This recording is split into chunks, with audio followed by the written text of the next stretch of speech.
VP নুরের কলিজাটা ছোট হয়ে আসতেছে, দুনিয়াটা যেন স্তব্ধ হয়ে আসতেছে ভিপি নুরের।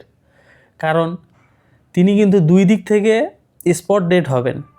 এক, গণ অধিকার পরিষদ থেকে তিনি বরখাস্ত, আর দুই, তিনি গণ অধিকার পরিষদ থেকে আবার বিএনপিতে ধানের শীষে যে ট্রাক নিয়ে ডিগবাজি দিয়েছেন সেখান থেকেও একবার নক আউট হয়ে যাবেন।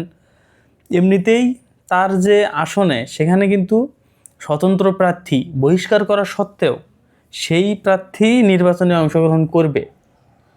তার মানে বোঝেন, বিএনপি কিন্তু আপোষে চাইছিল যে সেই স্বতন্ত্র প্রার্থীর ভোটগুলো তার আন্ডারে নিয়ে নিতে, কিন্তু ব্যর্থ হয়েছে ভিপি নুর।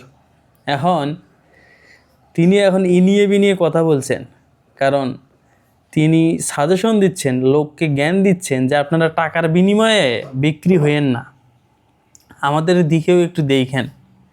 ফতুল্লায় মরহুমা খালেদা জিয়ার দোয়া মাহফিলে প্রধান অতিথির আসনে বসে তিনি এই কথা বলেছেন। তাহলে এখান থেকে কি বোঝা যায় যে তিনি ভয় পাচ্ছেন টাকার বিনিময়ে মানুষ যে বিক্রি হইতে পারে, সেটা তো একমাত্র প্রমাণ তিনিই। বিএনপির আসনের লোভে তার যে অতীতের বক্তব্য ছিল সেটা থেকে যে 2 সেকেন্ডে পোল্টি মারছে, এখন সেটা তো দিনের আলোর মতো পরিষ্কার।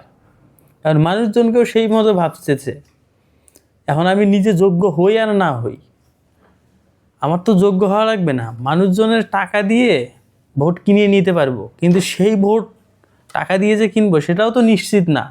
কারণ ভোটের মাঠে টাকা দিলেই যে জনগণ আমাকে ভোট দেবে এমনটাও তো না। কারণ আমি তো এলাকায় যাই নাই, আমি রাজনীতি করছি ঢাকা শহরে, আমি এলাকায় ভোট চাবো কেমনে? 2-4টে পরিচয় থাকতেই পারে, কিন্তু তারা কি আমাকে ভোট দেবে? ভোট তো দেবে না। ভোট দেবে যাই জনগণের পাশে ছিল, যে এলাকায় যে লোক উন্নয়নের কাজে ছিল সেই লোক সেই এলাকায় ভোট পাবেন। বিভিন্নদের মতো এরকম উড়ে এসে জুড়ে বসা, তাও আবার দল বদলি করে অন্য ক্ষেতের মূলা এই ক্ষেতে এনে যে মানুষকে বোকা বানানো যাবে এমনটাও কিন্তু না। কারণ জনগণ বোঝে, জনগণ 2024-এর পর অনেক কিছু বুঝতে শিখেছে। এত সহজে সেই স্বৈরাচারকে পালানো সহজ হয়নি। স্বৈরাচার এত সহজে পালিয়েও যায়নি, তাকে দেশ ত্যাগ করতে বাধ্য করা হয়েছে, তারপর তিনি এই দেশ ত্যাগ করতে পেরেছেন, নিজের জীবনটা বাঁচিয়েছেন। যাই হোক, সে কথা বললাম না। ভিপি নুরের এই পোল্টি মারামারি এবং নির্বাচনের মাঠে তার হতাশার মতো বক্তব্য এখন আনন্দ দেয়, জনগণকে আনন্দ দেয়। জনগণ এখন তার কমেন্ট বক্স ভরিয়ে ফেলায় যে তারা এখন বিকাশ বোঝে না, তারা এখন ক্যাশ বোঝে। কারণ নির্বাচনের মাঠ গরম রাখতে অবশ্যই ক্যাশের দরকার হবে, তারা কি আর বিকাশ বুঝবে? পোল্টি মারা ব্যক্তিকে জনগণ সহজে যে নির্বাচনের জয় করে না, এটার উৎকৃষ্ট একটা উদাহরণ হলো আওয়ামী লীগের সময়ে শাহজাহান।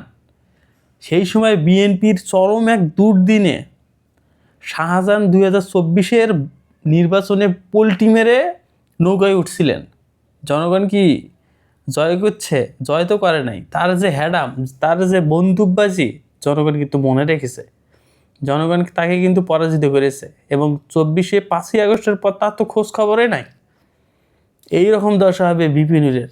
অপেক্ষায় থাইকেন, অপেক্ষায় আপনারা থাইকেন। ভিপি নুরের দশা যে কি হয় সেটা ভিপি নুরই একমাত্র বুঝবে, জানতে পারবে যে এই জনগণ আমাকে কই থেকে কই নিয়ে এসছে, আর কই থেকে কোন গর্তে ফালাইবে, কোন গর্তে ফালাই আবার খেসবে।